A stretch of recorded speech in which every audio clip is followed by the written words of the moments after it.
The earth moved beneath Eleanor Foster's feet without warning, and in the fraction of a second before gravity claimed her, she thought of all the rare specimens she would never catalog. The narrow canyon path had seemed stable enough when she had stepped onto it that bright June morning in 1882. Her leather satchel heavy with pressed flowers and careful notes, but the recent rains had loosened something deep in the rock face above. She heard the rumble first, a sound like distant thunder that grew impossibly loud, and then the world became a chaos of falling stone and choking dust. Eleanor tried to run, but her boots slipped on loose gravel and she went down hard on one knee. The pain was sharp and immediate, but fear overrode it. She scrambled forward on hands and knees, away from the terrible sound, her vision obscured by the thick cloud of debris. A rock the size of her fist struck her shoulder, spinning her sideways. Another glanced off her back. She curled into herself, arms over her head, certain these would be her final moments on earth. Then strong hands grabbed her waist and hauled her bodily off the ground. Eleanor found herself airborne, pressed against something solid and warm that smelled of leather and sage.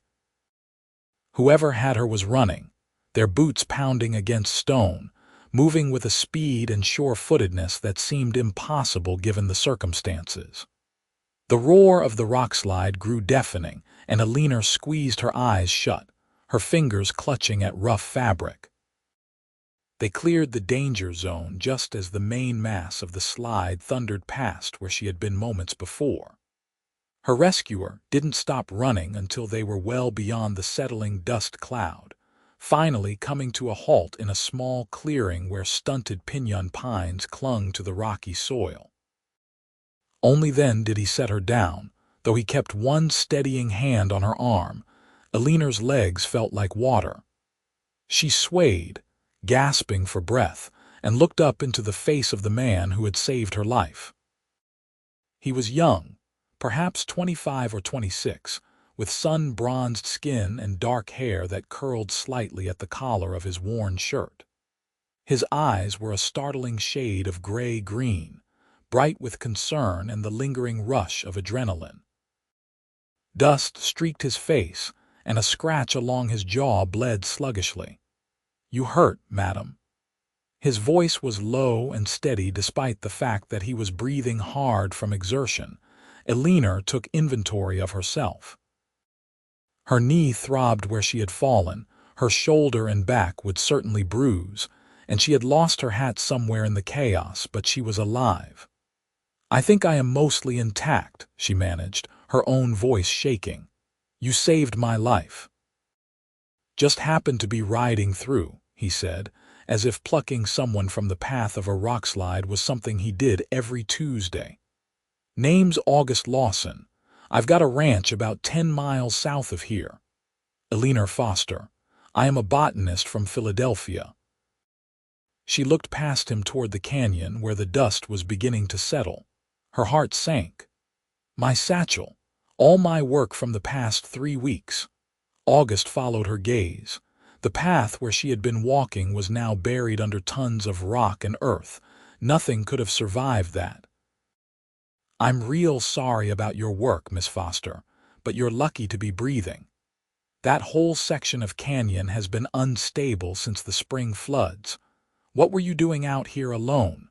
The question was fair, though Eleanor bristled slightly at his tone. "Documenting the native flora of the region. I was specifically looking for a variety of evening primrose that has been reported in these canyons, but never properly studied." "You came all the way from Philadelphia to look at flowers, to study them scientifically, yes." Eleanor brushed dust from her skirts, wincing as the movement pulled at her bruised shoulder. "Plants are not merely decorative, Mr. Lawson. They have medicinal properties, ecological significance, and evolutionary adaptations that can teach us a great deal about the natural world." August's expression shifted slightly, something that might have been amusement flickering in those unusual eyes. "Didn't mean any disrespect. It's just unusual to see a lady out in country like this, especially without a guide. I had a guide. He returned to Las Cruces 3 days ago when his mother took ill. I assured him I would be fine. Eleanor looked down at her torn skirts and dusty boots. Clearly, I was overly optimistic about my abilities to navigate this terrain. You got somewhere to go, someone expecting you back in town. I have a room at the Amador Hotel. The proprietress, Mrs. Chen, knows I was planning to be out for several more days, so she will not worry if I am delayed. Eleanor's scientific training reasserted itself, and she looked more carefully at August. You are bleeding. That scratch should be cleaned before it becomes infected. August touched his jaw, his fingers coming away bloody. I've had worse. Question is, can you walk? My horse is just over that rise, but it's rocky ground. Eleanor tested her injured knee, putting weight on it carefully. Pain flared, sharp enough to make her gasp, but the joint held. I can manage. No shame in needing help. Before she could protest, August had positioned himself at her side, offering his arm. It's about a quarter mile. Lean on me if you need to. Pride warred with practicality, and practicality won. Eleanor accepted his support, and they began making their way across the uneven ground. August moved slowly, adjusting his pace to hers, his hand steady at her elbow. His presence was oddly reassuring, solid and calm in the aftermath of terror. His horse was a handsome sorrel gelding with intelligent eyes and a calm disposition. The animal barely flicked an ear when they approached, despite the dust and blood. August helped Eleanor into the saddle with surprising gentleness, then swung up behind her. She tensed at the sudden proximity, very aware of his chest against her back, his arms bracketing her as he took up the reins. Relax, Miss Foster. Buck here is steady as they come. We'll take it slow. The ride back toward civilization gave Eleanor time to process what had happened. She could have died. Would have died, certainly, if August Lawson had not appeared when he did. The thought made her cold despite the afternoon heat. She had come to New Mexico territory with such confidence, secure in her education and her scientific purpose, never truly considering that the landscape itself might prove deadlier than any of the supposed dangers her family had warned her about. You said you have a ranch nearby. Eleanor asked, partly to distract herself from dwelling on her close call. The A.L. Ranch, about an hour's ride southeast of here. Run cattle mostly, some horses. It's not much compared to the big operations farther south, but it's mine. Is it difficult, ranching in this country? It's hard work in any country, August said. But yeah, the desert makes everything harder. Water's always a concern, and you've got to watch for drought and predators and rustlers. But there's something about this land that gets into your blood. Once you understand it, respect it, you start to see the beauty in it. Eleanor considered this. She had certainly seen beauty in the landscape, from the dramatic geology to the surprising diversity of plant life adapted to thrive in such harsh conditions. I think I understand that. Every environment has its own elegance, its own logic. One simply has to learn to read it properly. That's a good way of putting it. August guided Buck around a particularly rocky stretch. How long you planning to stay in the territory? As long as my funding holds out. I am writing a comprehensive survey of southwestern desert flora, with particular attention to medicinal and economically useful species. My benefactor, Mrs. Cornelius Ashford of Philadelphia, has been generous, but I am expected to produce results. Sounds like important work. It is to me. Eleanor was surprised by how much she wanted him to understand. Women have very limited opportunities in the sciences. I was fortunate to study under Professor Harrington at the Academy of Natural Sciences, but even with his recommendation, I could not secure a formal position. This research, if I can publish it successfully, might open doors that would otherwise remain closed. August was quiet for a moment, and Eleanor wondered if she had said too much. Men often reacted poorly when women spoke of professional ambitions. But when he finally responded, his tone was thoughtful rather than dismissive. My mother always said it was a waste. How many smart women never got the chance to use their minds for anything but household management? She could calculate compound interest faster than any banker and knew more about animal husbandry than most men I've met. Would have made a fine ranch foreman if anyone had let her. Your mother sounds like a remarkable woman. She was. Died of pneumonia 5 years back. August's voice roughened slightly. But she'd have liked you, I think. Appreciated someone who knew what they wanted and went after it, even if it meant traveling halfway across the country to study wildflowers in dangerous canyons. Eleanor smiled despite herself. When you put it that way, it does sound rather foolhardy. Foolhardy or brave. Sometimes the line's pretty thin between the two. They rode in companionable silence for a while. The sun was beginning its descent toward the western horizon, painting the sky in shades of gold and amber. Eleanor found herself relaxing against August's solid warmth, fatigue from fear and injury catching up with her. Her knee throbbed with each of Buck's steps, and her shoulder had stiffened into a dull, persistent ache. "There's the ranch," August said, pointing toward a cluster of buildings that had appeared in the distance. "We're closer to my place than to town, and it's getting on toward evening. If it's all right with you, I'd like to have my housekeeper take a look at your injuries before we make the ride into Las Cruces. Rosa's got a good hand with healing. Learned from her grandmother, who was a curandera."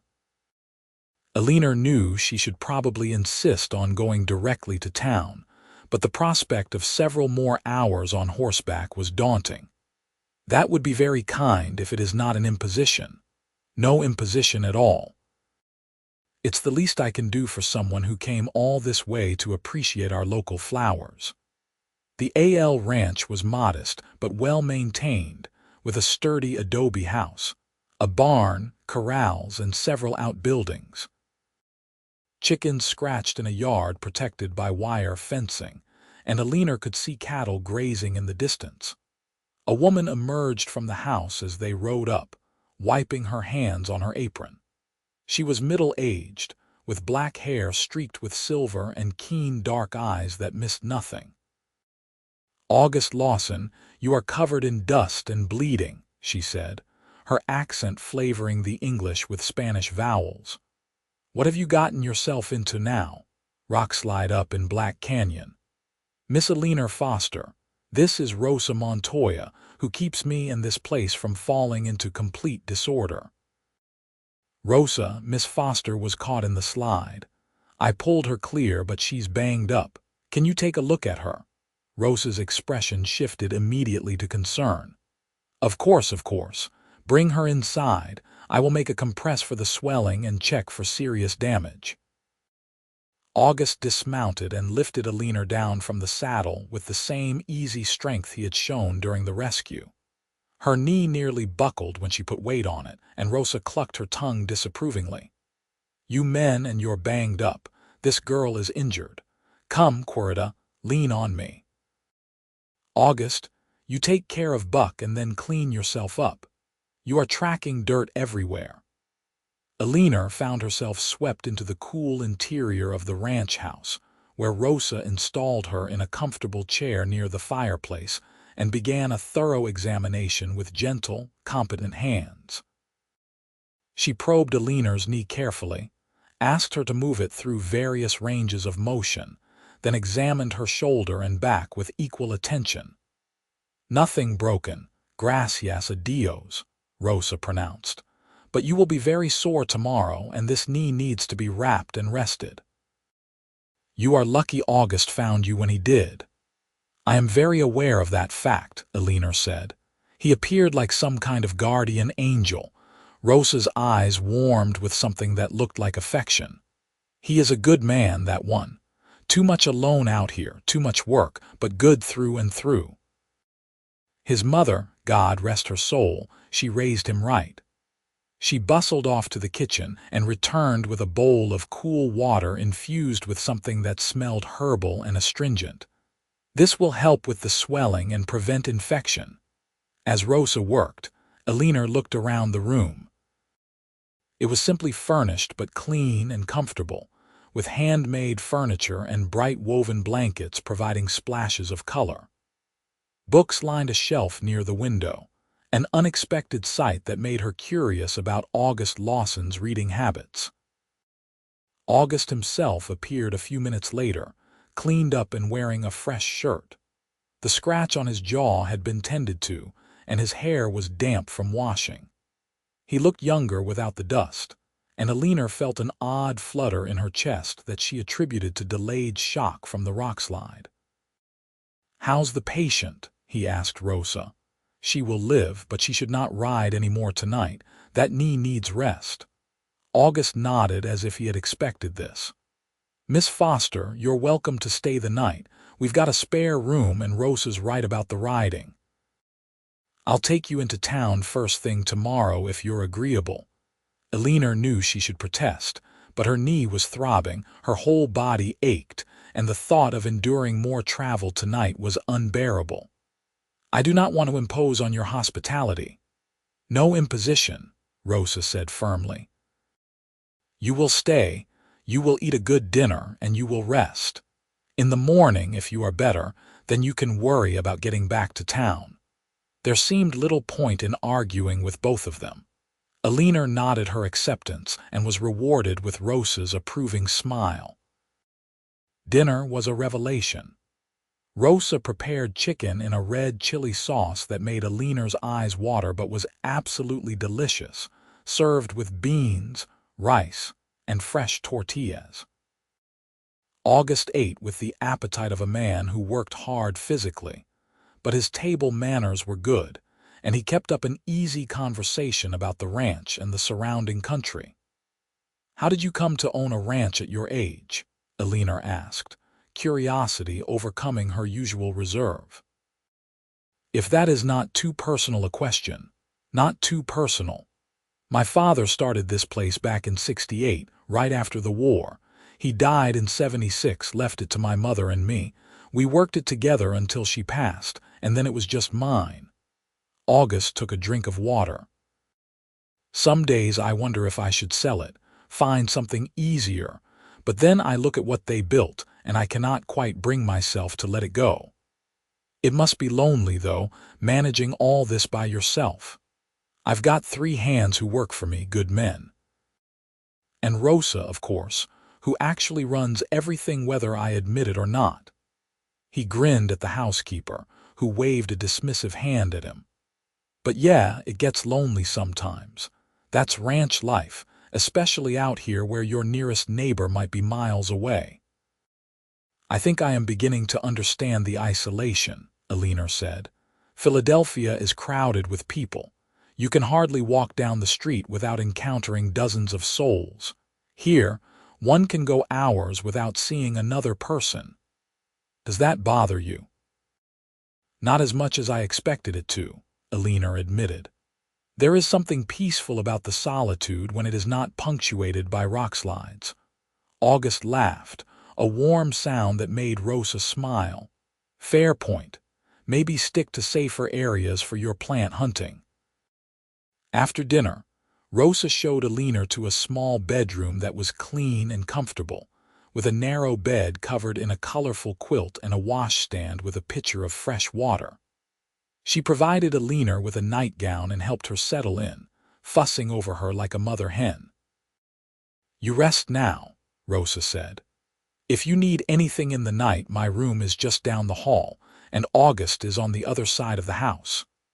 Alone in the quiet room, Eleanor carefully lowered herself onto the bed, every movement reminding her of the day's ordeal. She should have been frightened, or at least more shaken, but instead she felt oddly content. Perhaps it was the delayed reaction to surviving mortal danger, or perhaps it was the unexpected kindness of strangers in a strange land.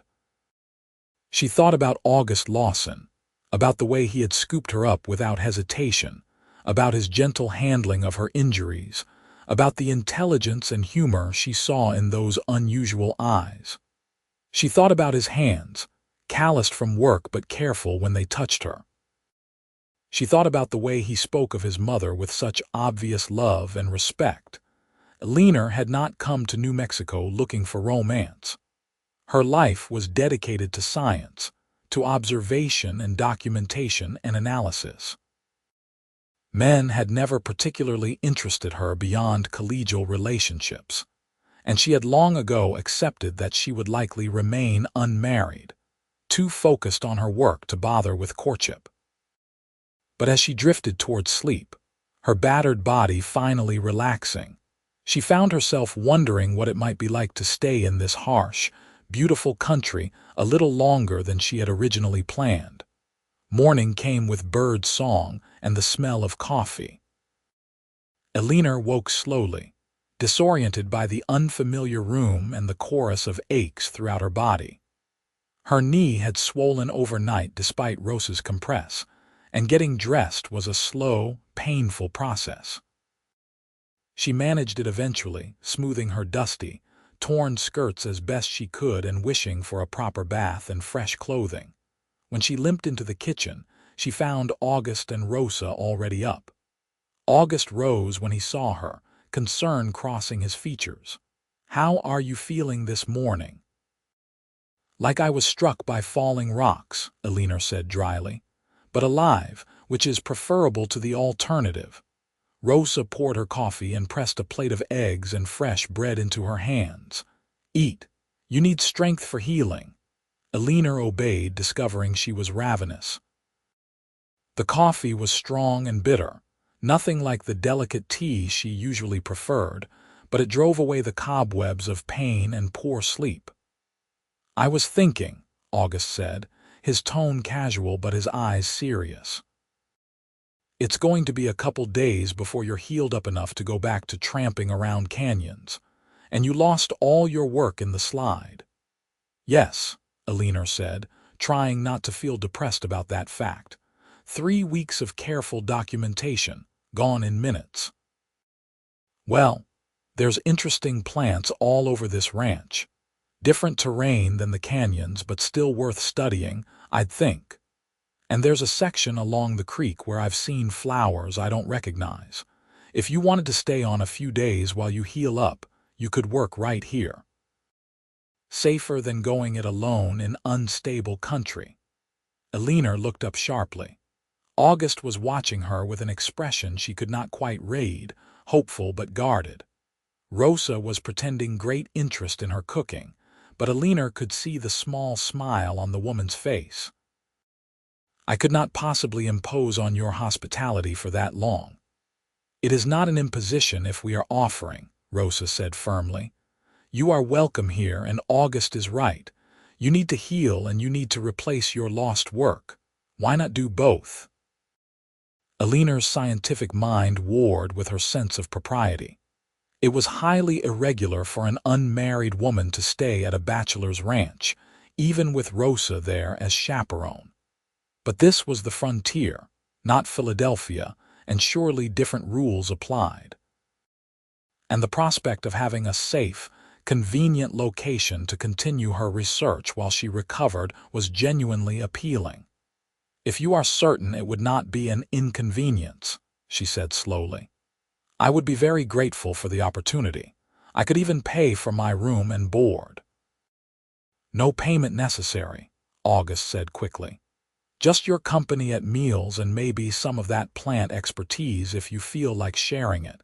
I'd be curious to know more about what grows around here and whether any of it's useful." It was decided then. Eleanor would stay at the AL ranch until her knee healed, and she had replaced at least some of her lost documentation.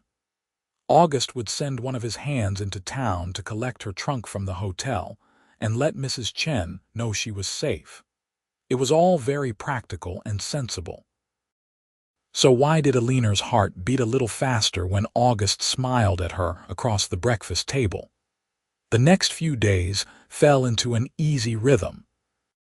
Eleanor rested her knee as much as Rosa would allow, spending mornings on the porch with her borrowed paper and pencils, sketching the plants August brought her from around the property. He had a good eye for interesting specimens, appearing each day with carefully dug samples, roots intact, ready for her examination. "Found this growing in the shadow of that big boulder on the north pasture," he would say, or "saw a whole patch of these down by the creek." He was genuinely curious about her work, asking intelligent questions about taxonomy and adaptation and ecological relationships. In the afternoons, when the heat was most intense, Eleanor would retreat to the cool parlor and read from August's surprisingly extensive library while he managed ranch business. They would eat dinner together, the three of them, Rosa presiding over the table like a benevolent dictator, ensuring everyone ate well and contributing acerbic commentary on everything from the weather to territorial politics. Eleanor learned that August was 26, that he had been educated by his mother and a series of itinerant teachers, that he had fought Apaches and rustlers and drought to keep his ranch viable. She learned that he loved this hard country with a passion that matched her own love of science, that he believed in treating his hands fairly and his animals well, that he had a wry sense of humor and a thoughtful way of looking at the world. She learned that she enjoyed his company more than she had enjoyed anyone's in a very long time. For his part, August seemed equally fascinated by Eleanor.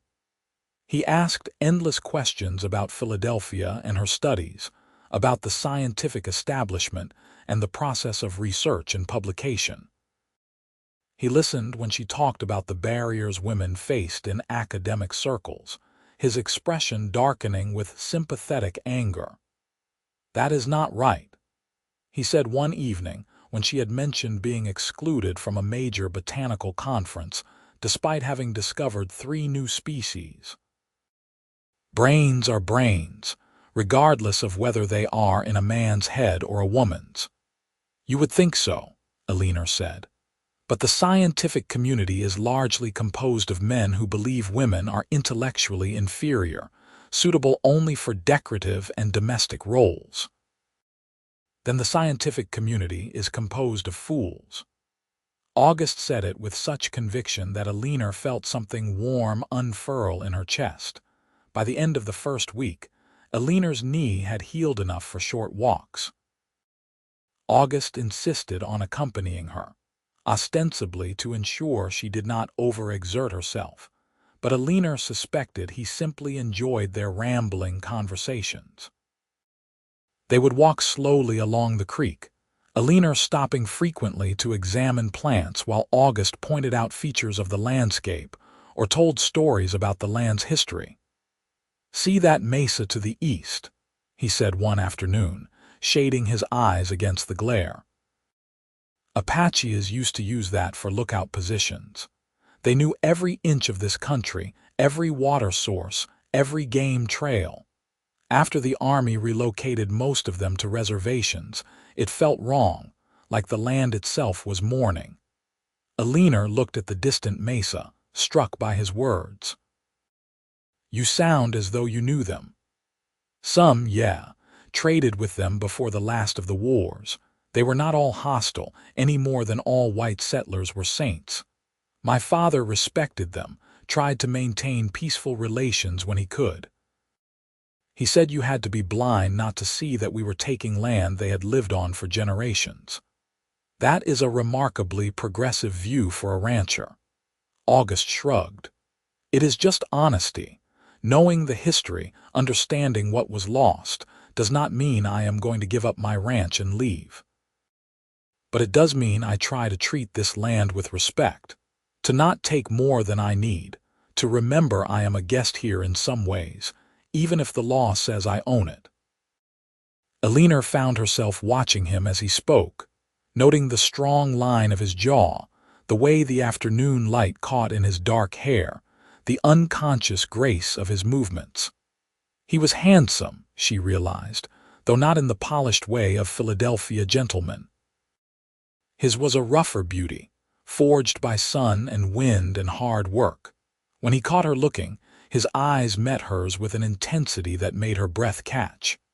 For a long moment they simply stood there, the desert stretching around them, something unspoken humming in the air between them. "Eleanor," August said, his voice lower than usual, "I am glad you stayed." "So am I," she whispered, and knew with sudden, startling clarity that she meant it in ways that had nothing to do with botanical research. The second week brought new developments. Eleanor was well enough to make longer excursions, and August began taking her to more remote parts of the ranch property. They would ride out early, before the worst heat. Eleanor perched in front of August on Buck's broad back, her body fitting against his with an ease that felt both natural and electrifying. They talked constantly, about everything and nothing. August told her about his dreams for the ranch, about wanting to improve his breeding stock and build a better irrigation system. Eleanor talked about her hopes of publishing a definitive work on southwestern flora, of perhaps teaching one day if any institution could be convinced to hire a woman professor. "You would be an excellent teacher," August said. "You explain things clearly, and you obviously love your subject." "Do you think so?" Eleanor felt absurdly pleased by his assessment. "I have always thought I might enjoy teaching if the opportunity arose. Any school would be lucky to have you." They were sitting beside a spring-fed pool, shaded by cottonwoods, eating the lunch Rosa had packed for them. Eleanor was sketching a particularly fine specimen of desert willow while August lay propped on one elbow, watching her work. "Your hands are very steady," he observed. "Must take a lot of practice to draw that precisely." "Years of it. Botanical illustration requires accuracy above all else." "The drawing is a scientific record, not merely art." Eleanor added a detail to a leaf, pleased with how it was turning out. "Though I confess I do find it beautiful as well as useful. Beauty and usefulness are not mutually exclusive." August said it lightly, but when Eleanor glanced over at him, he was looking at her face, not her drawing. Her cheeks heated. She was not accustomed to male attention of this sort, and she found herself flustered in a way that felt both alarming and oddly pleasant. "Mr. Lawson, August, please." "We have been living under the same roof for nearly 2 weeks. I think we can dispense with formalities." August then. His name felt strange and intimate on her tongue. "You should not say such things." "Why not, if they are true?" Eleanor set down her pencil, her heart hammering.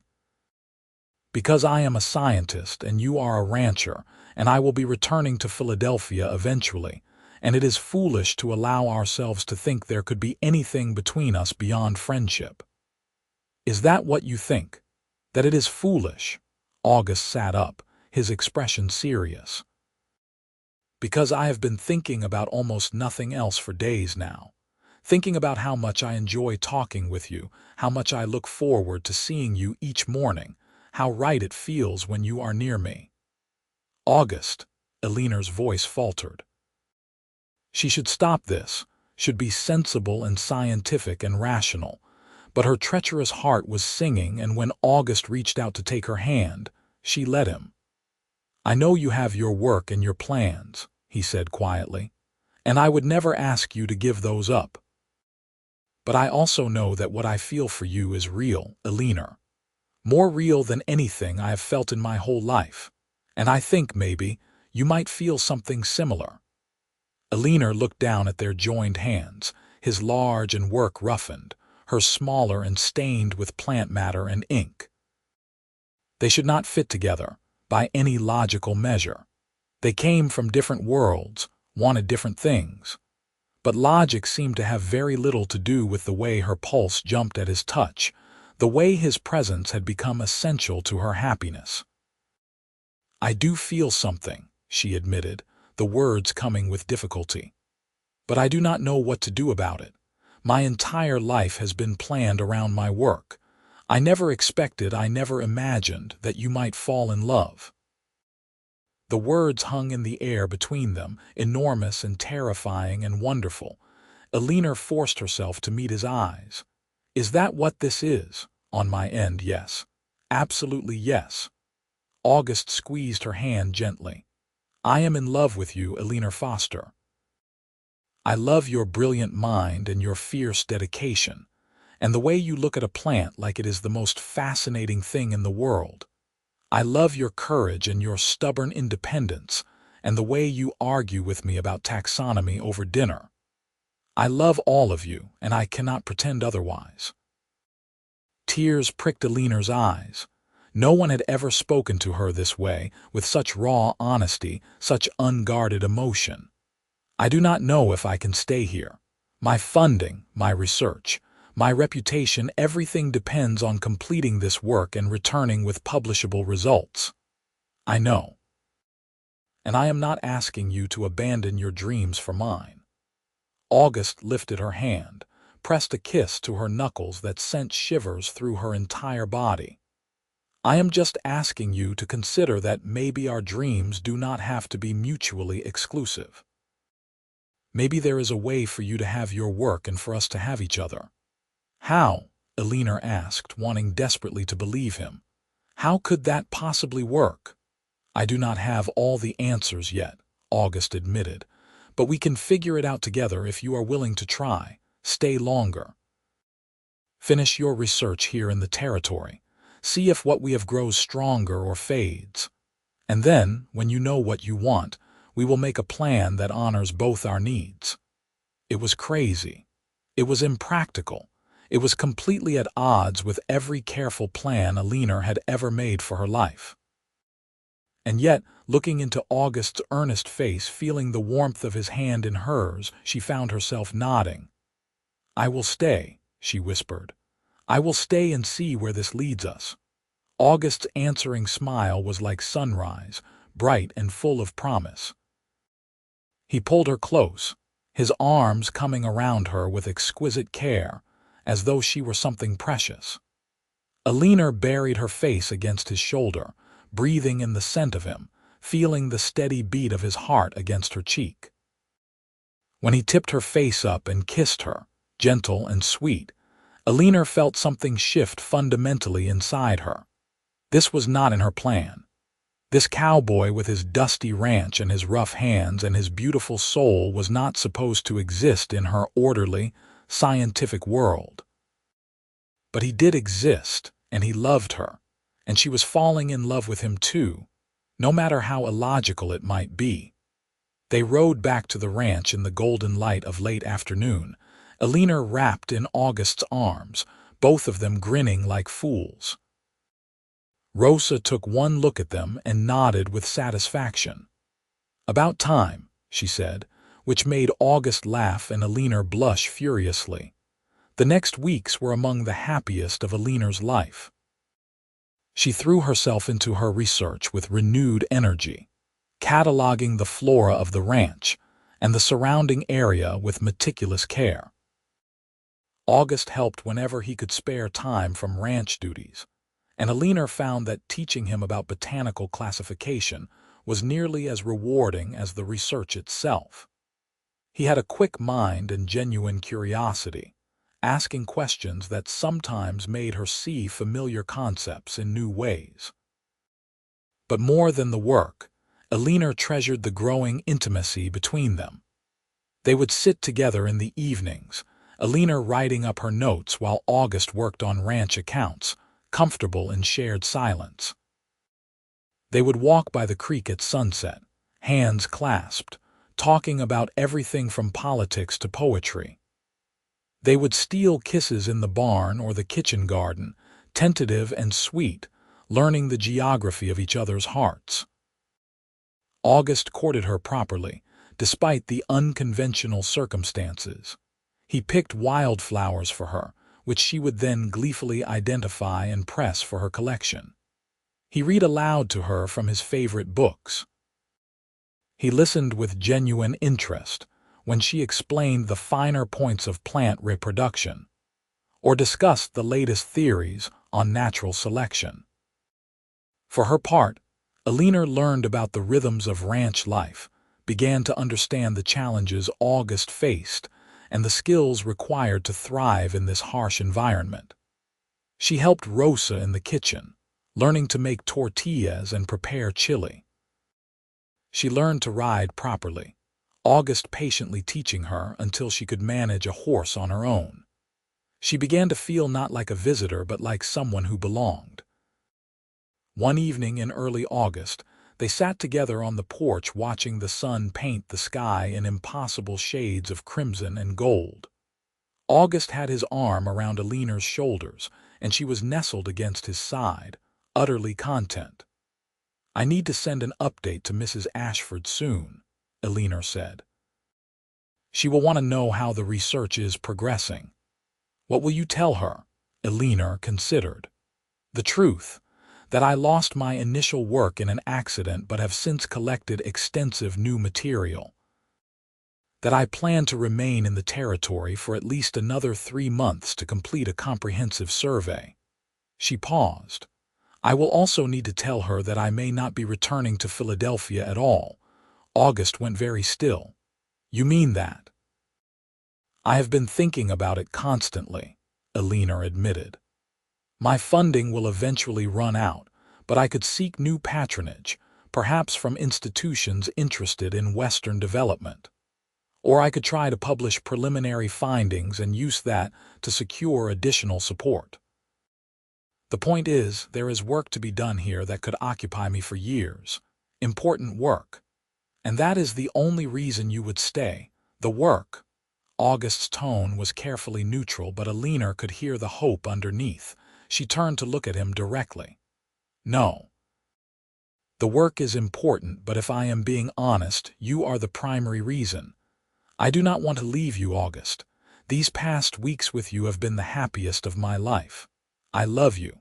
I want to build a life with you if you will have me." August pulled her close, his arms tight around her. "If I will have you. Eleanor, you are everything I never knew I needed. Smart and brave and passionate about the world around you. I love you so much it terrifies me sometimes. Of course I want to build a life with you. Even though I am a terrible cook, and I will want to spend half my time tramping through the desert looking at plants." August laughed against her hair.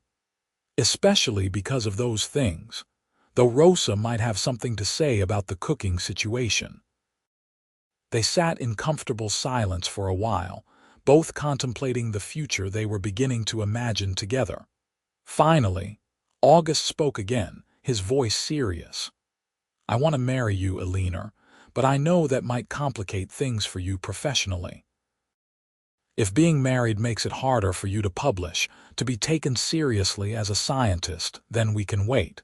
Or we can keep it quiet. Whatever you need." Eleanor felt her throat tighten with emotion. That he would consider such things, would put her career ahead of convention, meant more than she could easily express. "I want to marry you too. And while I appreciate your concern, I think I am done letting the scientific establishment dictate my choices. If they cannot accept a married woman botanist, that is their failing, not mine." "So is that a yes?" August pulled back just enough to see her face. "Will you marry me, Eleanor Foster?" "Yes," Eleanor said, laughing through sudden tears. "Yes, August Lawson, I will absolutely marry you." He kissed her then, deep and thorough, a kiss full of promise and joy. When they finally broke apart, both breathing hard, Eleanor saw tears on August's cheeks too. "When?" he asked. "How soon can we do this properly? Is there a church in Las Cruces?" "Several. And a justice of the peace if you would rather keep it simple." Eleanor thought about the elaborate society wedding she had attended in Philadelphia, full of pomp and performance and people she barely knew. Simple sounds perfect. Just us and Rosa and whoever else you want present. Something small and real. Rosa is going to cry, August predicted. She has been dropping hints about grandchildren since about the third day you were here. Grandchildren might be premature, Eleanor said, blushing, but I would not be opposed to the idea eventually. August's smile turned wicked. Eventually being the operative word. We should probably get married first, Miss Foster, propriety and all that. A practical consideration, Mr. Lawson. They made plans sitting there on the porch as the stars emerged overhead. They would go into Las Cruces within the week, obtain a license, and be married by the justice of the peace. Eleanor would write to Mrs. Ashford with her new status and her intention to continue the botanical survey from her new home base in New Mexico territory. August would introduce her to his neighbors and fellow ranchers as his wife. They would build their life together here, in this hard, beautiful country. It was not the future Eleanor had envisioned for herself when she had left Philadelphia 5 months ago. But as she sat wrapped in August's arms under the vast desert sky, she could not imagine wanting anything else. The wedding took place on a Thursday morning in late August, in the simple office of Justice William Hayes. Rosa served as witness, crying copiously as predicted, along with August's 3 ranch hands, who had dressed in their cleanest clothes for the occasion. Eleanor wore a dress of pale blue cotton that Rosa had helped her make, and August wore a new shirt Eleanor had not seen before, obviously purchased for the occasion. The ceremony was brief and to the point. Eleanor stumbled slightly over her vows, overwhelmed by the magnitude of what she was doing, but August's hand was steady in hers, his voice clear and certain when he promised to love and cherish her for all his days. When Justice Hayes pronounced them married and August kissed her, Eleanor felt the last piece of her old life fall away, replaced by something new and unknown and infinitely precious. They celebrated with dinner at Las Cruces' best restaurant, a modest establishment that nevertheless produced excellent food. Rosa insisted on paying, declaring it her wedding gift to them. The ranch hands made toasts that started out respectful and grew progressively more ribald as the evening wore on, until Rosa scolded them into behaving. Eleanor laughed until her sides hurt, delighted by the easy camaraderie, the genuine affection these people showed for August and their welcoming warmth toward her. When they finally returned to the ranch late that evening, Rosa tactfully retired to her room, leaving the newlyweds alone. August led Eleanor to his bedroom, which would now be their bedroom, and proceeded to demonstrate that his skills extended well beyond ranching. Eleanor had been given the standard vague warnings about marital duties that young women of her class received, information that was more confusing than enlightening. What she discovered in August's arms bore no resemblance to those grim pronouncements. There was tenderness and passion, awkwardness and laughter, pleasure that built like a summer storm until she cried out his name in wonder. Afterward, lying tangled together in the darkness, Eleanor felt as though she had made another important discovery, this one having nothing to do with plants and everything to do with the extraordinary man who was now her husband. "I love you," she whispered against his skin. "I love you too," August murmured back. "My brilliant, beautiful wife." Wife. The word still felt strange, but Eleanor found she liked the sound of it. The weeks following the wedding were an adjustment. Eleanor had never lived in close quarters with anyone before, had never had to coordinate her work around someone else's schedule and needs. There were minor conflicts over space and time, moments of frustration when August's ranch duties conflicted with Eleanor's research plans, or when Eleanor's tendency toward intense focus made her oblivious to dinner time. But they navigated it together, learning to communicate, to compromise, to support each other's work while also making time for their relationship. August built Eleanor a proper workroom in one of the outbuildings, with good light and storage for her specimens and books. Eleanor learned the basics of ranch management so she could help out when August was short-handed. They established routines that honored both their needs, found a rhythm that worked for both of them. Eleanor's letter to Mrs. Ashford received a response in early October. The older woman congratulated Eleanor on her marriage and expressed confidence that married life would not interfere with the quality of her research. She extended the funding for another year and requested regular updates on Eleanor's progress. It was more than Eleanor had hoped for, and she threw herself into her work with renewed dedication. The botanical survey was progressing beautifully. Eleanor had documented over 200 species, including several she suspected might be new to science. She had extensive notes on medicinal uses of native plants, information gleaned from Rosa and other local residents who knew the traditional remedies. She had observations on ecological relationships, on adaptation to the desert environment, on seasonal variations in blooming patterns. But more than the scientific data, Eleanor was developing a deep, personal relationship with the landscape itself. She began to understand what August had meant about the land getting into your blood. She loved the stark beauty of the desert, the incredible diversity hidden in apparent desolation, the way life persisted and even thrived in conditions that seemed impossible. She loved her life here with August, the quiet domesticity of their evenings, the passion of their nights, the partnership they were building together. She loved Rosa's fierce protectiveness and terrible jokes. She loved the ranch hand's respectful friendliness. She even loved the chickens, though she had never imagined herself as someone who would develop affection for poultry. Winter came to the desert, bringing cold nights and occasional dustings of snow. Eleanor continued her work, now focused on cataloging dormant plants and preparing her notes for eventual publication. August spent long days managing the herd and preparing for spring calving. They would meet at the end of each day, tired but happy, sharing their experiences over Rosa's cooking and then retiring to their room to share warmth and intimacy. It was on a cold January evening that Eleanor realized her monthly courses were late. She had been so absorbed in her work that she had not noticed at first, but once the realization struck, she could not understand how she had overlooked it. She was nearly 2 weeks overdue, and there were other signs too, now that she paid attention.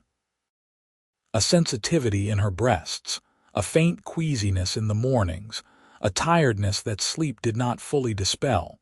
She might be pregnant. The thought filled her with a complex mix of emotions.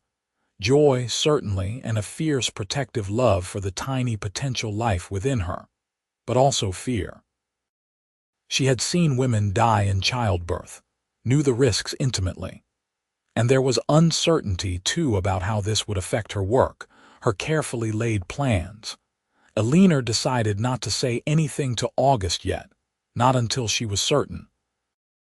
She waited another week, then 2, and when her courses still did not come and the morning nausea became unmistakable, she sought out Rosa. The older woman took one look at Eleanor's face and nodded knowingly. "You are with child." "I think so, yes. How did you know?" "I have had 4 children of my own and helped deliver dozens more. I know the signs." Rosa pulled Eleanor into a warm embrace.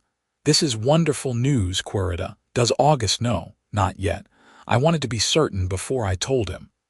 "You are certain now, yes. Your body is telling you clearly." Eleanor nodded. "I am certain. I am also terrified." "That is normal. Every woman feels fear. But you are strong and healthy, and I will be here to help you through it. And August will be so happy. He will be a wonderful father." That evening, Eleanor asked August to walk with her despite the cold. They bundled up in heavy coats and made their way to their favorite spot by the creek, where the cottonwoods stood bare and stark against the winter sky. The stars were beginning to emerge, brilliant in the clear air. "Is everything all right?"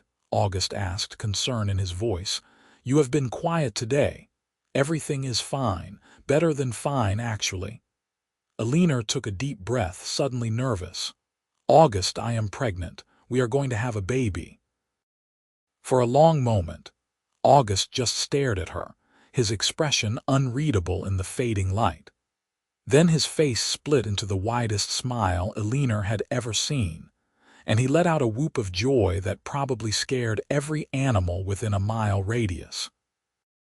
He picked her up and spun her around, laughing, then set her down carefully as though suddenly afraid he might break her.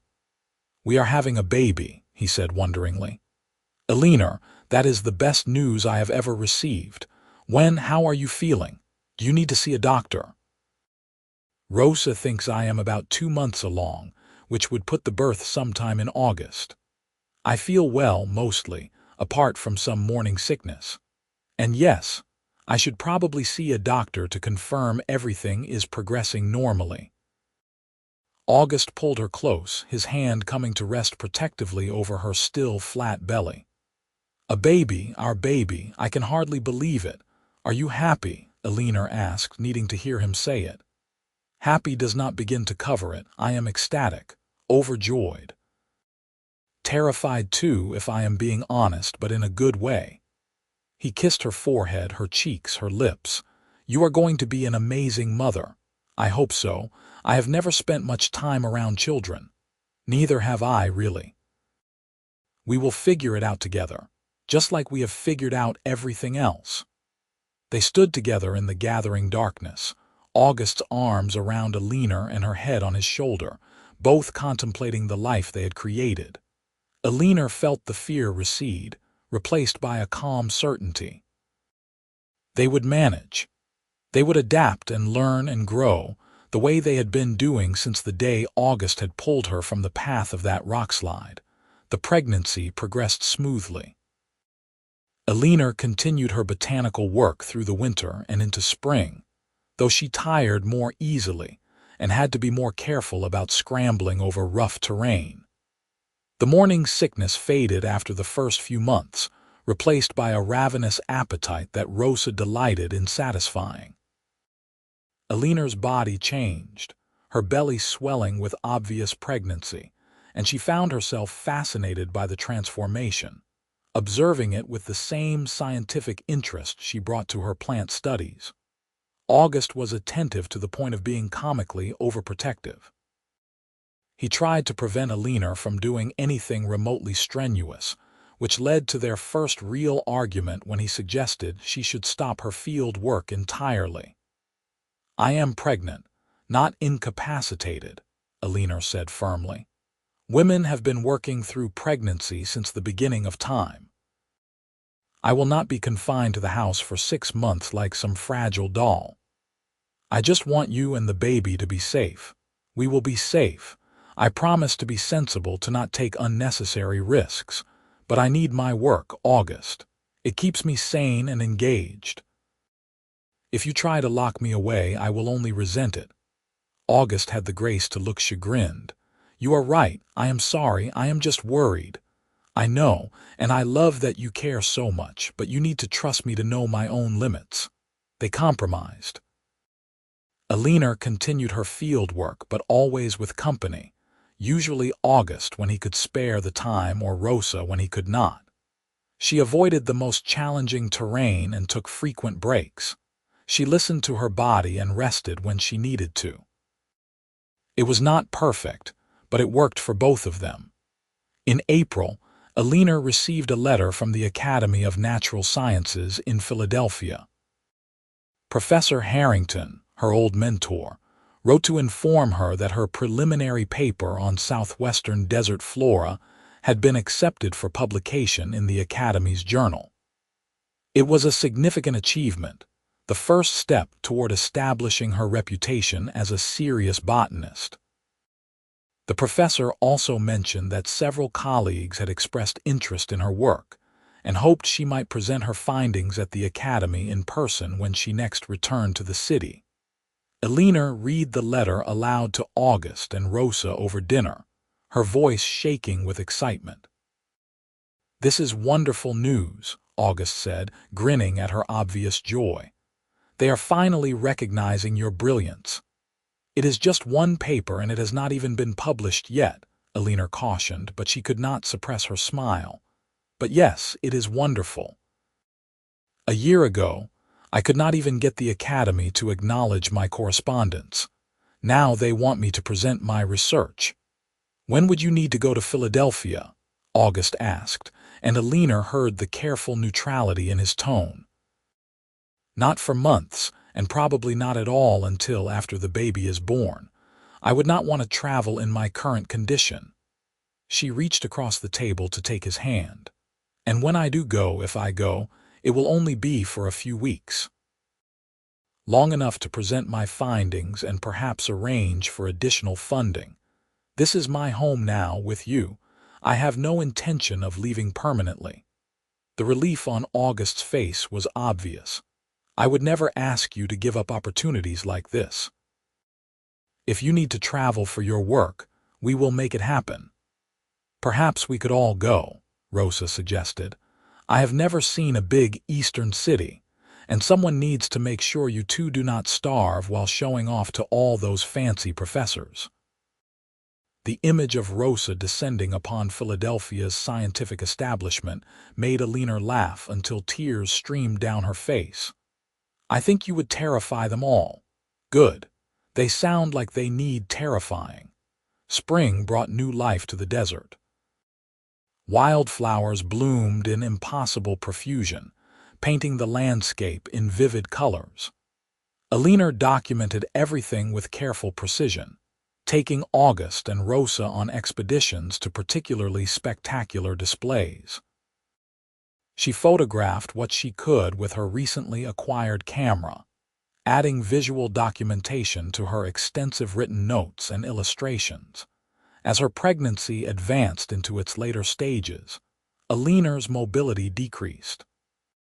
She could no longer spend full days in the field, and the heat of approaching summer made even short walks exhausting. She adapted by focusing on writing, organizing her notes, and preparing her research for publication.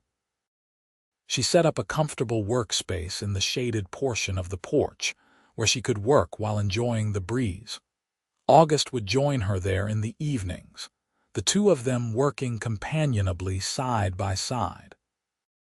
Sometimes August would read Eleanor's latest pages, offering suggestions from a layman's perspective that often helped her clarify her explanations. Other times they would simply sit in comfortable silence, content in each other's presence. It was during one of these quiet evenings in late July that Eleanor felt the baby move for the first time, a strange fluttering sensation that made her gasp. "What is it? Are you all right?" August was on his feet instantly, concern etched across his features. Eleanor grabbed his hand and pressed it to her belly. "Wait, just wait a moment." They sat frozen, August's palm warm against Eleanor's swollen stomach. Then it happened again, a definite push against his hand. August's eyes went wide with wonder. "Is that?" "The baby," Eleanor confirmed, laughing.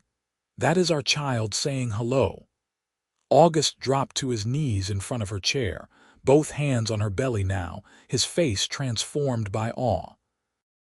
The baby moved again, as if responding to its father's touch, and August let out a shaky laugh that might have been half sob. "Hey there, little one," he murmured. "We cannot wait to meet you." Eleanor ran her fingers through his hair, overcome with love for this man who had somehow become the center of her universe. A year ago she had been alone, focused entirely on her work, convinced she needed nothing beyond her research and her ambitions. Now she had a husband she adored, a child on the way, a home in this wild country, and work that fulfilled her. Her life had been transformed in ways she could never have predicted. "You saved my life that day," she said softly. when you pulled me from that rockslide. But I think you did more than that. I think you showed me how to actually live." August looked up at her, his eyes bright. "You have that backward. I was just existing before you came along, going through the motions. You brought color and passion and purpose. You are the one who taught me about truly living." "Then we saved each other," Eleanor said, and kissed him while their baby moved between them, a physical manifestation of their love. Eleanor's labor began on a sweltering afternoon in mid-August, nearly a year to the day since she had married August. The pain started as a dull ache in her lower back that gradually intensified and moved around to her abdomen. Rosa recognized the signs immediately and sent one of the ranch hands into town to fetch the doctor while she prepared Eleanor's room and began boiling water. August was out checking on a section of fence when the labor started in earnest. By the time he returned to the house, Eleanor was in the grip of a powerful contraction, gripping Rosa's hands and trying to remember to breathe the way the older woman had taught her. "Oh God, I should have been here," August said, his face pale with worry. "Eleanor, I am so sorry." "You are here now," Eleanor managed between contractions. "That is what matters." The labor was long and difficult. Eleanor had always prided herself on her strength and determination, but childbirth tested her in ways she had never imagined. The pain was overwhelming, consuming, leaving no room for rational thought. She cried and cursed and begged for it to be over. August stayed beside her the entire time, letting her squeeze his hands until she thought she might break his fingers, wiping her forehead with cool cloths, whispering encouragement even when she snapped at him to be quiet. The doctor arrived as evening was falling, examined Eleanor, and pronounced that everything was progressing normally but slowly. "First babies often take their time," he said calmly. "Try to rest between contractions and save your strength for pushing." Easy for him to say, Eleanor thought bitterly, but she tried to follow his advice. Finally, as the sun was setting and the sky outside blazed with orange and gold, the doctor told her it was time to push. Eleanor bore down with all her remaining strength, feeling as though she was being torn apart, certain she could not possibly survive this. August held her hand and told her she was doing wonderfully, that she was the strongest person he had ever known, that he loved her more than life itself. And then, after what felt like an eternity, there was a release of pressure and a thin, angry wail filled the room. "It is a boy," the doctor announced, holding up a tiny, squalling creature covered in blood and vernix.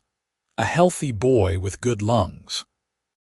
Eleanor collapsed back against the pillows, exhausted beyond measure but flooded with relief and an overwhelming rush of love. August was crying openly, staring at their son with an expression of complete wonder. Rosa cleaned the baby and wrapped him in soft blankets before placing him in Eleanor's arms. He was perfect, tiny and red-faced and beautiful, with a shock of dark hair and eyes that would probably turn out to be his father's unusual gray-green.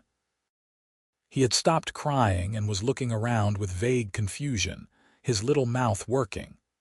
"Hello," Eleanor whispered, touching one impossibly small hand. The baby's fingers closed around hers with surprising strength. "Hello, my darling. We have been waiting for you." August leaned in close, one arm around Eleanor and one finger gently stroking their son's cheek. "He is perfect. You are amazing.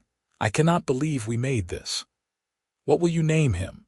Rosa asked, hovering nearby with the proud smile of a grandmother. Eleanor and August looked at each other. They had discussed names but had not been able to agree on anything. Now, looking at their son, Eleanor knew. "Thomas," she said. "Thomas Lawson, after August's father.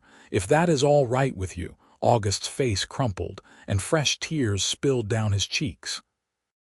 "That would be more than all right. My father would have loved to meet him." Little Thomas Lawson was a good baby, which was fortunate because Eleanor had no idea what she was doing. Rosa proved invaluable, teaching Eleanor how to nurse, how to change and bathe the baby, how to soothe him when he cried. August was equally clueless but enthusiastic, spending hours just holding his son and staring at him in fascination. The first few weeks were a blur of sleepless nights and constant feedings. Eleanor's carefully organized work schedule went out the window as her days became dictated by Thomas's needs. She was exhausted and overwhelmed, and sometimes close to tears with frustration. But there were also moments of piercing joy. The first time Thomas smiled at her, the way he would quiet instantly when August sang to him in a surprisingly pleasant baritone, the feeling of his small, warm weight in her arms, utterly dependent and perfectly trusting. By October, they had fallen into something resembling a routine. Thomas was sleeping for longer stretches at night, and Eleanor was beginning to reclaim some of her working time. She wrote with the baby in a basket beside her desk, pausing frequently to check on him or nurse him when he fussed.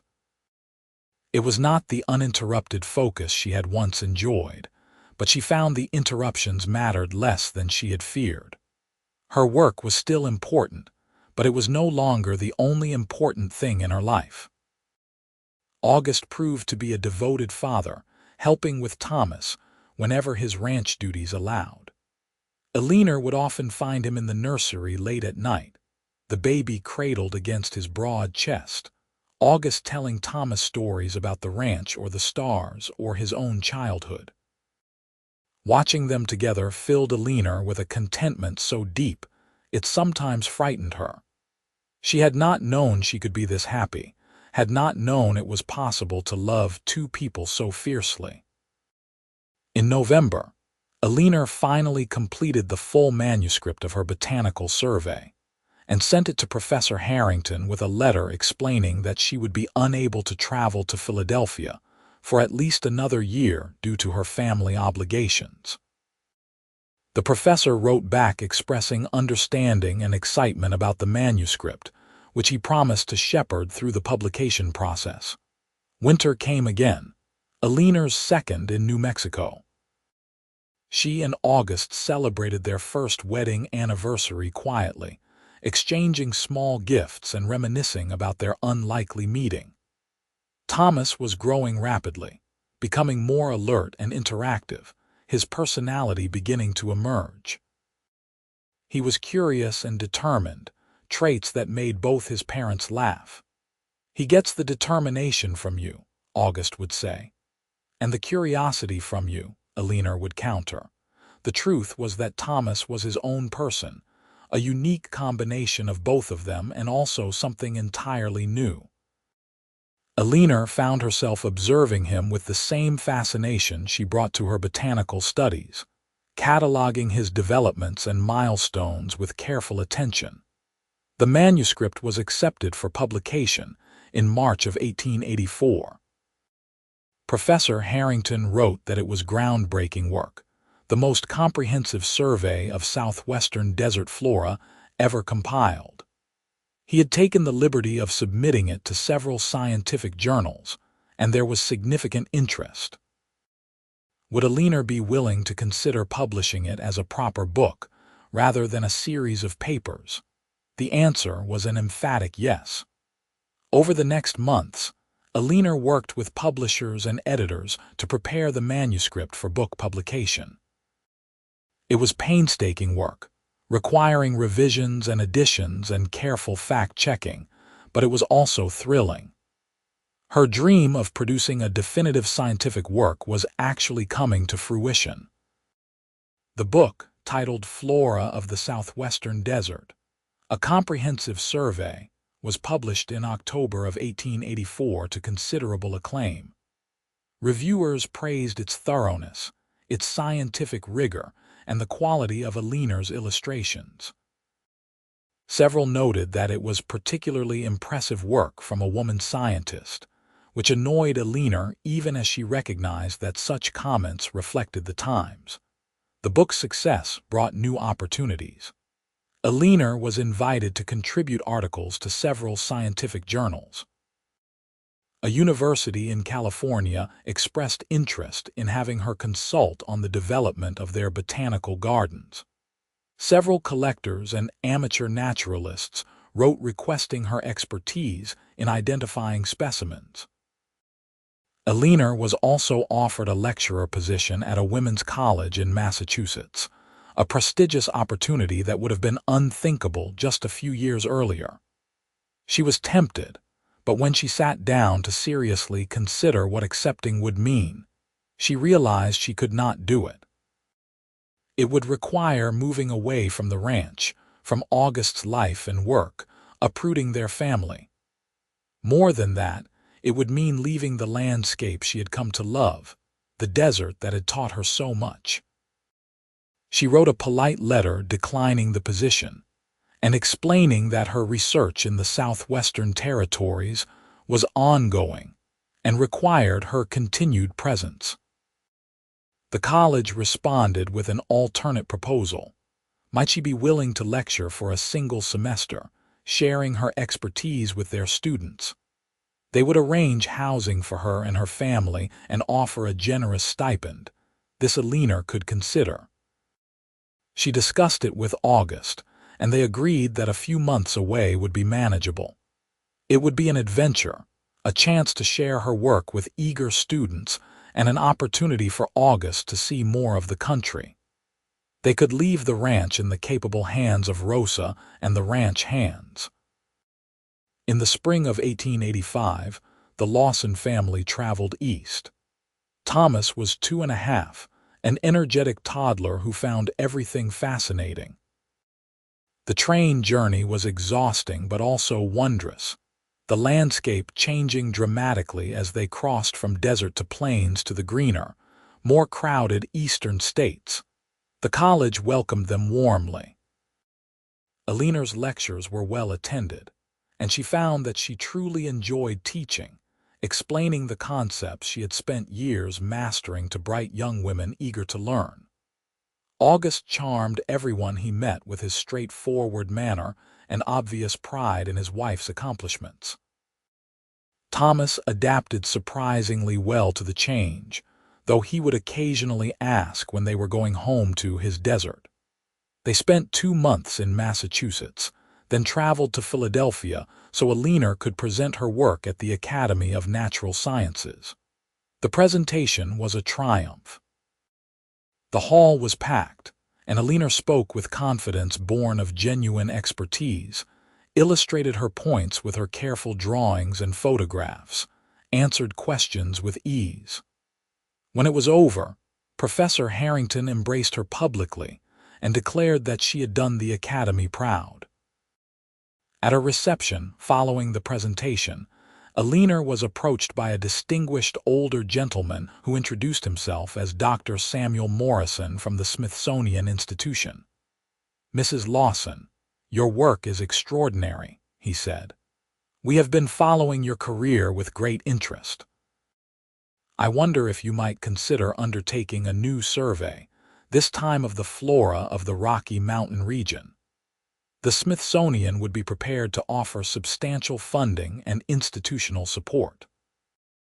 It was a remarkable opportunity, exactly the sort of recognition and backing Eleanor had always dreamed of. But she looked across the room to where August was talking with some other guests, holding Thomas on his hip, and she knew her answer before Dr. Morrison finished his pitch. "I am honored by the offer," Eleanor said carefully. "But my current work in the Southwestern Territories is not yet complete. I have plans for at least 2 more comprehensive surveys in New Mexico and Arizona. Perhaps after that is finished, we could discuss Rocky Mountain flora, though I would need to ensure any project could be based from my home in New Mexico." Dr. Morrison looked surprised but not displeased. "A woman who knows her own mind and her own worth. I respect that, Mrs. Lawson.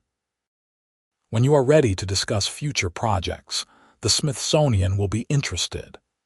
They returned to New Mexico in late May, and Eleanor had never been so happy to see the familiar landscape. The ranch was thriving under Rosa's management. The desert was in bloom with late spring flowers, and the sky was that particular shade of impossible blue that she had missed desperately. "Home," Thomas said with satisfaction when they pulled up to the ranch house, and Eleanor silently echoed the sentiment. Over the next years, Eleanor continued her work, producing 2 more major surveys and numerous papers on specific species and ecological relationships. She became a recognized expert in southwestern botany, consulted by universities, botanical gardens, and government agencies. Her work was cited in scientific literature, and younger scientists wrote to her seeking advice and mentorship. But she never let her work consume her the way it once might have. She was a mother to Thomas and, eventually, to his sister Margaret, born in 1886, and his brother Henry, born in 1889. She was a wife to August, their partnership deepening with each passing year.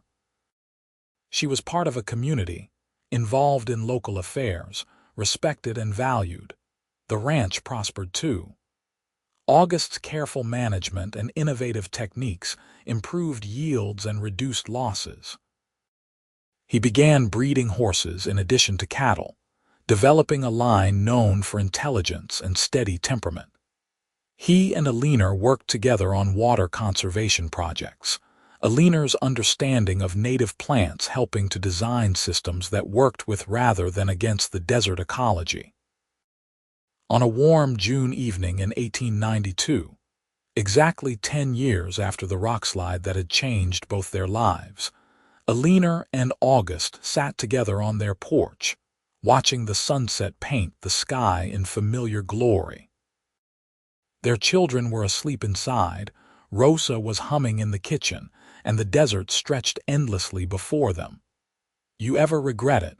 August asked quietly. "Staying here instead of pursuing a more conventional scientific career?" Eleanor considered the question seriously. She had indeed given up certain opportunities by choosing to remain in New Mexico. She would never hold a university position or have the institutional prestige some of her male colleagues enjoyed. Her work, brilliant as it was, would always be somewhat marginalized because of her gender and her choice to work independently rather than within established institutions. But when she weighed those losses against what she had gained, there was no contest. "Not for a single moment," Eleanor said firmly. "I have my work that matters and that I love. I have you and our children and this life we have built together. I have contributed to scientific knowledge in meaningful ways. What more could I possibly want?" August pulled her close, and Eleanor settled against him with the ease of long familiarity. "I am glad," he said, "because I cannot imagine my life without you in it. You are the best thing that ever happened to me." "You saved my life," Eleanor reminded him, as she had so many times over the years. "And you made my life worth living," August countered, as he always did. They sat in comfortable silence, watching the sky deepen from gold to orange to purple. Eleanor thought about that terrified young woman who had scrambled desperately away from falling rock, certain she was about to die. That woman could never have imagined this future, this perfect, complicated, deeply fulfilling life. "You know what I told you," Eleanor said suddenly. "That day after you rescued me, when you showed me the evening primrose I had been searching for," August thought back. "You catalogued it very carefully, as I recall. I also told you something else. Do you remember?" August shook his head, curious. Eleanor smiled, remembering that moment of clarity when she had looked at this remarkable man and recognized something more valuable than any scientific discovery. "I told you that you were the rarest find of all. Did you?" August's voice was soft with emotion. "I did. And I meant it then, and I mean it even more now. All the plants I have catalogued, all the species I have documented, None of them compare to you. You are unique and precious and irreplaceable, the most significant discovery of my entire career." August turned her face up to his eyes bright in the fading light. "Eleanor Lawson, I love you more than I have words to express. You are my heart, my home, my everything." He kissed her then, long and sweet, while the desert whispered around them and the first stars appeared overhead. When they finally broke apart, Eleanor rested her head on his shoulder, utterly content. The years continued to unfold, bringing their share of joys and challenges. Thomas grew into a thoughtful young man who shared his mother's scientific curiosity and his father's practical skills. He eventually studied agricultural science at college and returned to help run the ranch with innovative techniques that increased productivity while protecting the land. Margaret proved to have an artistic temperament, her drawings of plants and animals even more skilled than her mother's scientific illustrations. She eventually moved to Santa Fe and became a successful artist, her work celebrating the beauty of the southwestern landscape. Henry inherited his father's love of horses and his mother's determination. He became a veterinarian, one of the first in the territory, and settled in Las Cruces, where he could serve the ranching community while remaining close to his family. Eleanor continued her botanical work well into her 60s, producing a steady stream of papers and serving as a mentor to younger scientists, particularly women struggling to establish themselves in the field. Her books became standard references, and her surveys remained authoritative sources for decades. August managed the ranch with wisdom and care, becoming a respected voice in territorial politics and land management issues. He and Eleanor were partners in every sense, their lives so intertwined that neither could imagine existing without the other. As they aged together, their love only deepened. They would sit together on the porch in the evenings, as they had always done, holding hands and watching the sunset, surrounded by children and eventually grandchildren, but still finding moments of private connection amid the bustle of family life. When Eleanor was 72, a new species of evening primrose was discovered in Black Canyon, not far from where she had nearly died so many years before. The scientist who found it named it Oenothera eleanorensis in her honor, recognizing her decades of work documenting the region's flora. Eleanor cried when she received the letter informing her of the honor, touched beyond measure that her work would be remembered in such a permanent way. August held her while she wept happy tears and reminded her of what she had told him all those years ago. "You are still the rarest find of all," he said. "No flower, no matter how unusual, could ever compare to you." On their 50th wedding anniversary, surrounded by their children, grandchildren, friends, and colleagues, Eleanor and August renewed their vows in the same simple office where they had first married. Eleanor wore a dress of pale blue, like the one Rosa had helped her make for her wedding, and August wore his best suit.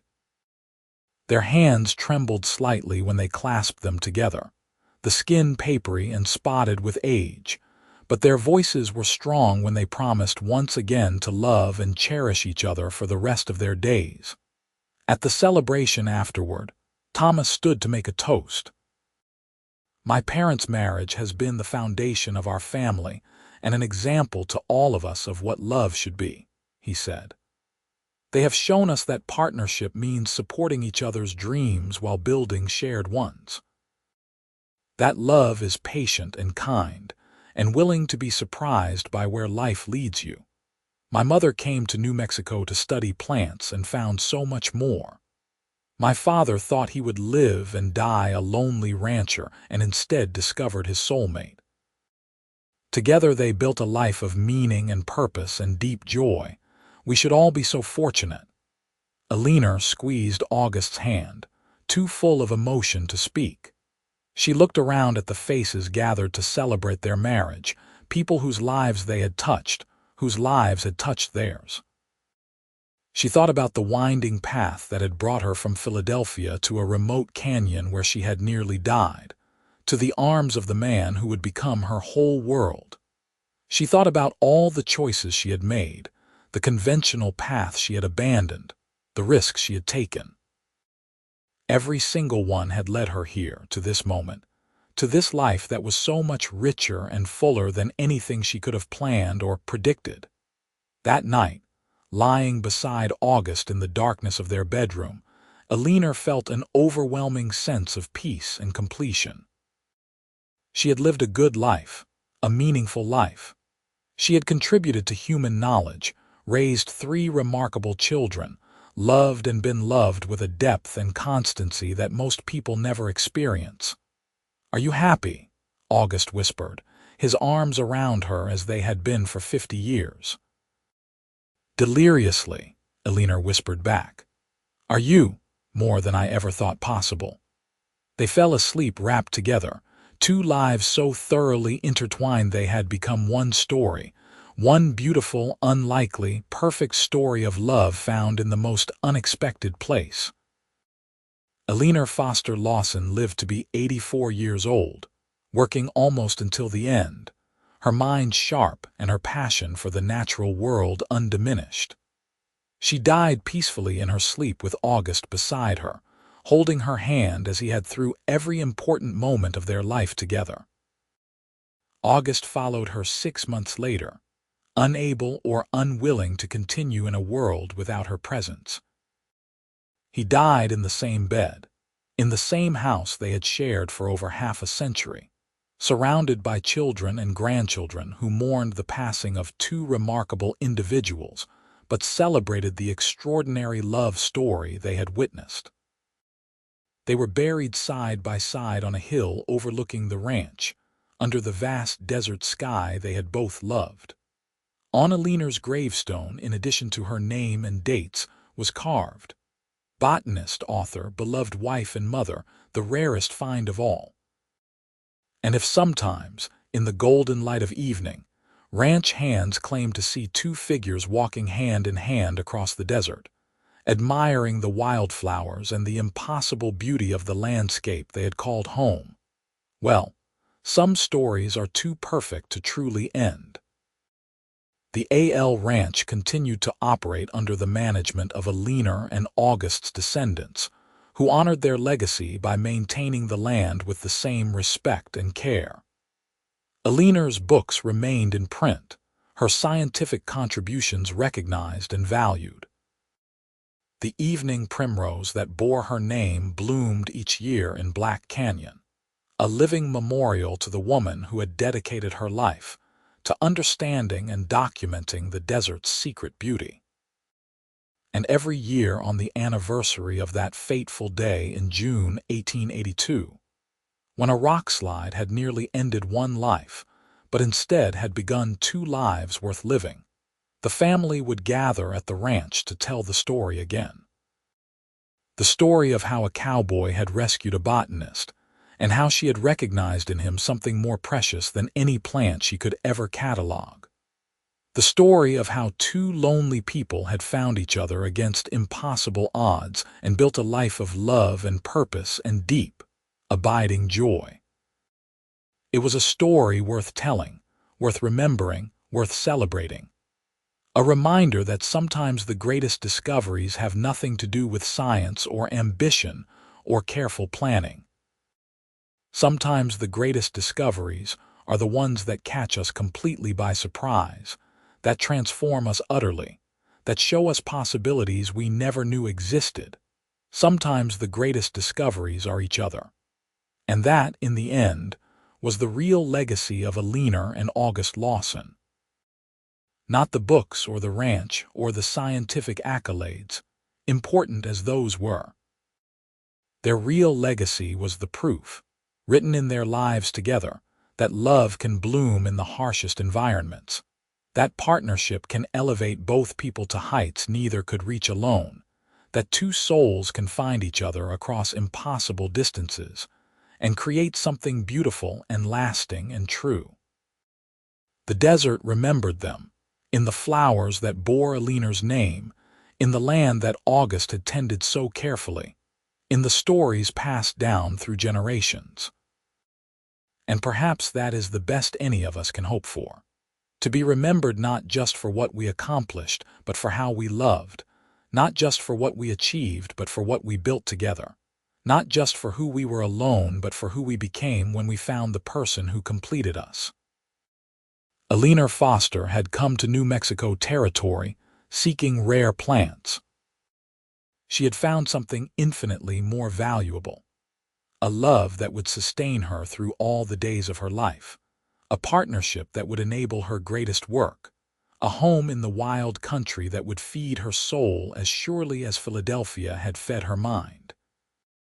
And August Lawson, the lonely cowboy who had pulled a stranger from a rockslide on a June morning, had found the answer to questions he had not even known he was asking. He had found purpose beyond survival, joy beyond contentment, love beyond anything he had imagined possible. Together they had proven that sometimes rescue is mutual, that sometimes the saving goes both ways, that sometimes the rarest find is not a flower or a fortune but a person whose soul fits perfectly with your own. In the end, that was the story that mattered. Two people who had found each other at exactly the right moment, in exactly the right place, and had chosen each other every day thereafter. Two people who had built a life of meaning and purpose while never losing sight of the love that made it all worthwhile. Two people who had proved, beyond any scientific doubt, that love is the rarest and most valuable discovery of all.